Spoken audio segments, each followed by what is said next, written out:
Dis-moi tout. Pas de souci. Alors, en fait, je t'appelle juste pour un petit conseil. D'accord. C'est assez complexe. Je vais faire attention aux mots que je vais Oui, utiliser. ça serait super, mon petit cœur. Oui. Merci. Alors, je t'explique. En fait, je suis mariée depuis 2020. D'accord, ouais. Et il faut savoir que avant d'être mariée, on s'est fréquenté pendant 1 an. D'accord. Et donc, suite à ça, donc je t'explique le contexte, sinon ça va être assez compliqué de comprendre. En fait, lui, il a été en vacances, donc plusieurs mois avant notre mariage, donc quasiment un an avant le mariage, avec des amis à lui. Ok, c'était un mois de septembre. Et 2 mois après, donc à son retour, il a été voir mon papa du coup pour demander la main. Donc moi, je connaissais les amis avec qui il avait été en vacances. J'ai décidé. Excuse-moi, temps mort. Ça aussi, d'accord? Quand le mec il vient, il te dit ouais, moi, t'as vu, je vais en vacances avec mes potes, n'accepte jamais un attaque qui va en vacances avec ses potes. Voilà, tu peux reprendre ma chérie parce que je connais déjà ce que tu vas me dire. Mais vas-y, dis. Donc du coup, j'ai accepté, etc.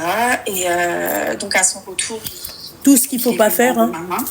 Ouais. Il est revenu la main, ouais. Il m'a demandé la main. Et donc bon, suite à ça, moi je voyais ses vacances à travers ses snaps. Bien évidemment, sur Snap, on montre uniquement ce qu'on a envie de montrer. Donc voilà, moi je me faisais pas forcément de soucis, je faisais confiance, etc. Le temps est passé, on s'est mariés. À l'heure actuelle, alhamdoulilah, tout se passe bien. Sauf que là, il y a 2-3 semaines de ça, je sais pas, j'ai eu comme on va dire un pressentiment. Quelque chose qui m'a dit en gros, regarde dans son téléphone. Chose que j'ai fait, malheureusement, j'ai fouillé dans son téléphone, j'ai été sur Snap. Et elle a été dans les flashbacks ou les playbacks ou je sais pas comment on les appelle, le bac. C'est ça, exactement. D'accord. Et elle a vu qu'en fait, qu'il n'était pas avec ses potes. Voilà. Alors, ouais. J'ai vu qu'il était avec ses potes, mais il y avait et des potes eux. Pire que ça. Il s'avère que, ouais, en fait, ce qui s'est passé, c'est qu'ils sont sortis pour son anniversaire, puisqu'ils sont partis en vacances au moment de son anniversaire à lui. Ils sont sortis dans une, je mets entre guillemets, boîte de nuit. Sauf qu'il s'avère que ce n'était pas... Enfin, c'était une boîte de nuit, mais il y avait des danseuses. Pour pas dire le mot exact. Et souvent, ma chérie, ça, ils font ça dans des villas, hein, d'accord? Ils ramènent des meufs et elles dansent. Et puis voilà, elles sont payées pour danser, pour se faire ploter. Puis voilà. Sauf que là, au vu des snaps, c'était vraiment dans ils n'ont pas d'argent. Il y avait vas-y. Voilà, il y avait des bars, etc., etc. Donc moi, forcément, je me suis envoyé les snaps sur mon téléphone pour lui montrer. Donc au début, je lui ai dit oui, t'as rien à me dire, etc., etc., etc. Il me dit non, j'ai rien à te dire. De là, moi, je lui ai montré. Je lui ai dit, comment tu m'expliques ça? Je comprends pas. Donc de là, il a commencé à me dire oui, mais c'était l'époque, oui, machin, ouais. C'est ça. Ouais.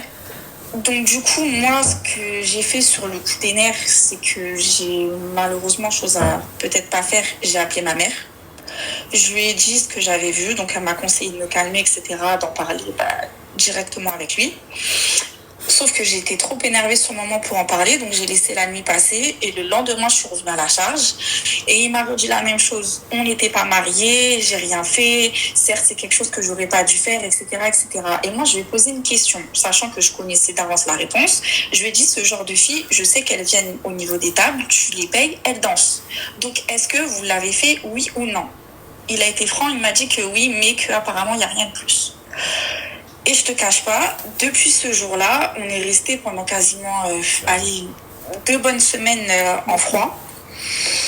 Moi, sur le moment, j'ai voulu divorcer. Après, je me suis remise en question. Je me suis dit, est-ce que c'est un motif réel de divorce ou non? Suite à ça, je lui ai dit que j'avais besoin de temps pour réfléchir, pour prendre du recul, etc. Parce que pour moi, marié ou non, à partir du moment où on se fréquentait ou 2 mois après, tu as été voir mon père, ça reste une trahison.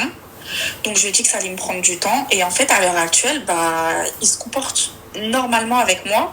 Sauf que moi, j'ai du mal. En fait, je sais pas comment passer au-dessus. Donc j'aurais voulu avoir ton avis, sachant que je pense que tu vas me dire que c'est quand même une dinguerie. Mais qu'est-ce que je peux faire à ton avis pour faire en sorte de passer outre, en fait? Parce qu'à part ça, je lui ai... Désolée de te couper. Juste une petite question, ma chérie. Bien sûr qu'il a goûté la scalope, t'inquiète pas, la scalope de poulet, t'inquiète pas. Bah, là-bas, c'est un peu le scalope de dinde. Bref, juste une petite question, comme ça, mon petit cœur, comme ça, on se fait pas un mal de crâne. Qu'est-ce que je voulais te dire, ma chérie? Est-ce que la question est... et sans mentir, hein, d'accord, parce que moi j'aime pas les mensonges, d'accord. Est-ce que le mec continue à aller en vacances avec ses potes? Ah non. Depuis qu'on est mariés, Ça, c'est terminé. c'était terminé. D'accord, ok. Maintenant, je vais t'expliquer un truc, d'accord. Oui. Pour ma part, ok, c'est une histoire qui date de avant le mariage. Voilà. Autre chose, pourquoi vous faites les hypocrites, les meufs? Pourquoi vous faites les hypocrites? Vous voulez aussi qu'on fasse un manuel sur l'hypocrisie? Mesdames? Yallah, d'abord maintenant je vais te poser une question, d'accord? Toi, quand tu étais en train de parler avec lui, quand tu étais... Oui, j'ai trop hâte de te voir. Oui, j'ai hâte pour le halal. Oui, j'ai hâte pour le mariage. Et que lui, il était je sais pas dans quel qahra. Hein? À aucun moment, ça t'a traversé l'esprit que le mec, en fait... moi, je vais t'expliquer un truc, tu vois, on va faire simple, ok? Le délire des mecs en vacances, c'est passer leurs vacances à plaire aux meufs, d'accord? Sortir entre eux, ok? Et bouillave des tempes. Tu me l'enlèveras pas de la bouche. C'est mort. Donc ça veut dire que dès lors où moi j'étais au téléphone avec lui, et je sais pas où est-ce qu'il était, ton mari était dans quel bled? C'était à Los Angeles. C'est sûr, il a bouillave. Alors, il s'est dit, on est trop loin déjà de Paname, il faut garder un bon souvenir de Los Angeles. Là, il pourra dire à ses potes, ouais, t'as vu, quand on était à Los Angeles, j'ai fait Hadiad. Mais allez, c'est pas... Là n'est pas le problème. Ma chérie, quand il parlait avec toi au téléphone, moi, ce qui me choque, c'est que ça t'a pas traversé l'esprit. Bah, en fait, sur le moment, tu sais, moi, j'étais dans mon délire de... il va rentrer, il va venir voir mon père, etc. Donc, moi, de mon côté, j'étais en train de préparer la route, tu vois. Donc, j'étais... Mais c'est vrai que lui, quand je l'avais, vu qu'il y avait le décalage horaire, quand lui, il était là-bas, moi, ici, c'était la journée. Du coup, j'étais au travail. On savait par message. C'est vrai que c'était très rarement au téléphone. Et le soir, quand je lui disais, tu fais quoi? Bah, on fait des restos, on est en train de se promener, on fait ceci, on fait cela. Mais à aucun moment, je me suis dit... Ma chérie, en fait, tu sais, je vais te dire un truc, et c'est là où encore vous faites les hypocrites. On vous a pas demandé de leur poser la question, on le sait déjà d'avance. Parce que c'est comme l'autre qui m'a appelé pour me dire, oui, mon mari, j'ai découvert en fait qu'il allait au temple. Mais tu crois vraiment que le mec, il va venir, il va te dire, ouais, j'allais au temple? Et là, tu crois vraiment que le mec, il allait dire, bah oui, en fait, le programme de ce soir, on va au restaurant, d'accord? Après, on va prendre quelques tempes, d'accord? On va se mettre à les ploter, elles vont se mettre à nous faire des lap dance et des machins. Et puis, ma chérie, mais réveillez-vous. Enfin, excusez-moi, quoi. Enfin, est-ce que vous croyez réellement... Non, mais en fait, moi, il y a des moments, je me dis, est-ce que vous... déconnectez-vous de Netflix. Voilà. Venez, d'accord, sur mes lives. Et la réalité, c'est ce qu'il y a sur les lives. Ce que vous voyez sur Netflix, ce n'est que fiction, ce n'est que amour. En fait, c'est du fake, c'est de l'acting, d'accord? Donc en fait, quand tu vois la nana sur Netflix en train de dire oui, allô, t'es où? Et le mec qui va lui dire oui, en fait, j'ai fait ça, désolé, Carrie, ou je sais pas comment elle s'appelle. D'accord, ça c'est du fake El Habib Diali. Ça c'est pas vrai. D'accord? Voilà. Dans la majorité de mes appels, je n'ai jamais eu une femme dans ta situation qui m'a dit oui, le mec, non, il m'a dit la vérité. Mais non, il vous dit une moitié de vérité. Et ça fait partie, ma chérie, de la manipulation du charreau. Je t'explique. Ça, on va le foutre aussi dans le manuel. C'est quoi, ma chérie, la manipulation du charreau? Il a fait 100% de conneries, d'accord? Mais dans ce qu'il va te raconter, il va te dire, ouais, écoute, il faut que je t'avoue un truc. Ah, et bien évidemment, il va grossir l'histoire. Sinon, c'est pas marrant. Ouais, tu sais, je m'en veux, t'es allé ouf, machin. Ouais, écoute, je voulais juste te dire que mon pote qui est célibataire, t'as vu, hein? Et ben moi, il y avait une nana au restaurant, je suis partie lui parler pour mon pote, mais c'était vraiment pour mon pote, et regarde les preuves. Et il va te sortir les preuves, hein. Et c'est vrai, hein. Mais il va pas te sortir que lui, il est parti, il a bouillave sa copine. Voilà. Voilà, ma chérie. Donc, en fait, vous aimez vous faire duper. Moi, c'est à base de je te regarde et je suis là. La dernière fois, mon mari m'a dit, moi, tu me laisserais partir en voyage avec tes potes? Avec mes potes? Jamais de la vie. Et je sais que, faites attention, hein, ils sont tous mariés. Et je kiffe ses amis. Franchement, c'est... Mais, ma chérie, moi, c'est pas ses potes qui me font flipper. Moi, c'est pas mon mari qui me fait flipper, ma chérie. Un truc tout con. Un truc tout con, ma chérie. Les meufs. T'as des meufs, d'accord? Elles kiffent, elles viennent, elles te disent, moi, j'aime les hommes mariés. Il y a quoi? C'est vrai. Yallah. Elle le voit avec une alliance, c'est celui que je veux. Moi, c'est pas mon mari, c'est pas ma grenouille qui me fait flipper. C'est pas les amis de la grenouille qui me fait flipper. C'est l'extérieur. Eh ben oui. Mais en fait, j'ai l'impression que vous aimez être teubé et vous aimez y croire. Enfin, y croire, entre parenthèses. Ma chérie, je vais te dire un truc, hein. D'accord? On est tous avec des anciens peut-être charros.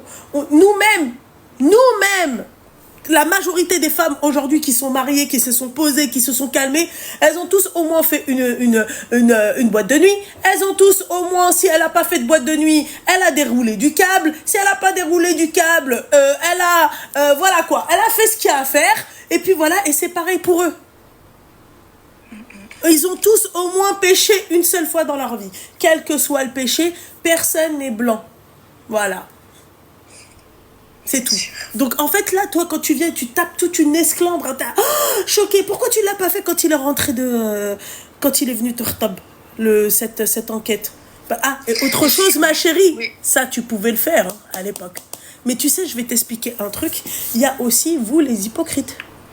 Excuse-moi de te dire vous les hypocrites parce que en fait, tu as des traces d'hypocrite. C'est quoi, ma chérie? C'est tu pouvais à l'époque prendre son téléphone au tout début de votre mariage et fouiner. Mais vous préférez fermer les yeux pour certaines pour vous marier. Mais moi, ma chérie, ça là, t'as vu une meuf comme toi, je l'ai connue dans ma vie. D'accord? Ouais. Même moi, je disais, fouille son téléphone, tu vas voir. Non, j'ai déjà fouillé, il a jamais rien fait. Jusqu'à qu'à la fin, ma chérie, elle est venue, elle m'a avoué, elle m'a tout avoué, elle m'a dit voilà. Tout ce que je t'ai dit, c'est pas vrai. J'ai fouillé son téléphone et j'avais déjà fouillé son téléphone et je voyais ce qu'il faisait, mais je suis quand même restée avec lui. Et la nana, ce qu'elle te montrait, ce qu'elle disait sur son truc, moi, je l'ai je l'ai senti à des kilomètres. Je fais ton mari, c'est un charou. C'est tout. Voilà mon petit cœur. Donc en fait, là, tu vas te calmer, d'accord? Tu ne peux t'en vouloir qu'à toi-même parce que ça, ce test-là, tu aurais pu le faire dès le début, d'accord? Et tu vas retrouver ton mari. Moi, s'il n'y a pas un problème, c'est quand tu t'es marié. S'il n'y a pas un problème après 2020, ne m'appelle pas. Avant 2020, d'accord? On s'est tous mariés avec le charreau de quelqu'un, le bâtard de quelqu'une, et nous aussi, on est pareil. Voilà. Après le mariage, après, tu vois, et on se dit, voilà, alhamdoulilah, on avance avec nos maris et on avance avec nos femmes. Là, pour moi, là, c'est toi, tu cherches la merde, tu cherches une embrouille, tu cherches peut-être à pimenter ton couple. Tu veux pimenter ton couple, mon petit cœur, t'achètes des déguisements, d'accord? Achète des martinets et des cache-tétons, d'accord? Et tu t'amuses avec ton mari, ok? Voilà, tu vas pimenter ton couple. Non, parce que ça, pour moi, ça, c'est de la foutaise. Tu ne peux pas venir, ma chérie, 5 ans après. Machallah, t'as 27 ans. Tu l'as connue, t'avais 22 ans, Habiba. Tout se passe bien dans ton couple. Il a fallu que tu regardes ce qui s'est passé avant, pendant que toi, tu lui parlais au téléphone. Habiba, ce que tu fais, ma chérie, tu veux un peu de piment, tu mets un peu de gingembre, du piment, du Nutella, des fraises, de la chantilly. D'accord? Tu choisis le jour que tu veux. Un jour, un goût, d'accord? Et une tenue. Et là, tu vas mettre du piment. Tu vas voir. Simple. Voilà, c'est tout. Ma mère, elle a le même avis que toi. Merci. Avant le mariage, donc, ouais, en fait, c'est pas une question que c'était avant le mariage. En fait, tu aurais pu... Ça, là, ça aurait pu être, c'est-à-dire, évitable encore. Ok? On aurait pu éviter si tu avais fouillé son téléphone. Et on a tous l'occasion de fouiller le téléphone ma chérie, tu avais l'occasion de fouiller. Tu n'as pas voulu le faire. Voilà, viens pas me dire oui, mais au bout de 5 ans, j'ai rêvé. Après, je me suis dit, subhanallah, en fait, le djinn dans mon rêve, il m'a dit, prends son téléphone et pas sur Snap. Non, mon petit cœur, ça ne marche pas, Habiba. Hors de question. D'accord? Voilà. Ok. C'est tout, mon petit cœur. Voilà. Ok. Bah, merci beaucoup. Bah, de rien beaucoup, mon petit cœur. Bisous. Bonne soirée. Merci, ma chérie. Bisous, ma belle. Ça marche pas, ça, avec moi. Ah oui, les. 5 ans après, la meuf, elle se réveille. Mais viens, réveille-toi 5 ans avant. Et là, c'est pour me dire, oui, machin, j'ai vu sur son téléphone, ça ne compte pas, c'est comme l'autre. Oui, machin, j'ai vu qu'il allait au temple. Bah, bon, enfin, excuse-moi, d'accord? Il allait pas te le dire déjà de un, et de deux, peut-être que le mec, écoute, il était introverti, peut-être que le mec n'avait pas confiance en lui, peut-être que le mec ne savait pas y faire avec les femmes. Oui, mais c'est bizarre, il m'aime alors que j'ai les seins qui pendent, parce que je viens d'accoucher, et parce que ceci, et après, je me suis dit, ouais, il est sorti avec des bebons. Bah non, il est pas sorti avec des bebons, il a payé des bebons. Nuance, tu vois? Alors, la seule chose, quand vous découvrez ce genre de choses, faites-vous dépister, c'est tout. Voilà, faites-vous dépister. Non, mais n'importe quoi, quoi. Wallah, soirée de psychopathe. Ah oui, les... Wallah, je pense que je devrais faire une encyclopédie sur les charros et les charrettes. Hein. C'est pas possible. Et l'hypocrisie des femmes, quoi. Stop. Stop. Hein? Excuse-moi, quand t'es là et quand tu le vois, ah, il est trop beau, il est entouré de ses potes, il fait le kéké des plages, s'il te plaît. Vous êtes contente? Vous, c'est ce que vous voulez le beau gosse qui plaît aux femmes. Excusez-moi, moi tout à l'heure j'étais en train de regarder, on était dans un beach club et je regardais en fait comment les attitudes des femmes et les attitudes des hommes célibataires, bien évidemment. Et subhanallah, tu le vois. D'accord? Tu vois que, par exemple, la femme, elle essaye de plaire à l'homme essaye de plaire à la femme, et l'homme, en fait, il aime aussi, tu vois, se montrer, il a une espèce d'ego comme ça, tu vois, il veut, bon, ben, la femme, c'est inné, elle peut être reiba, peu importe, elle rentre dans le truc, elle dit, oh, je vais tout éclater. Mais le mec, en fait, vous les voyez, ces hommes-là? Quand ils essayent de plaire à toutes les femmes, arrêtez les conneries. Bon, enfin... Faut arrêter la folie, quoi. Et vous voyez bien aussi ces femmes-là. Je veux pas te dire si demain ce mec-là il trompe, donc c'est normal. Non. Mais enfin, tu l'as pas rencontré à Mecca. C'est pour ça que je vous dis, on s'est tous mis avec l'ancien charreau d'une meuf ou l'ancien bâtard d'une meuf. Comme nous, on est des anciennes connasses de certains mecs bien.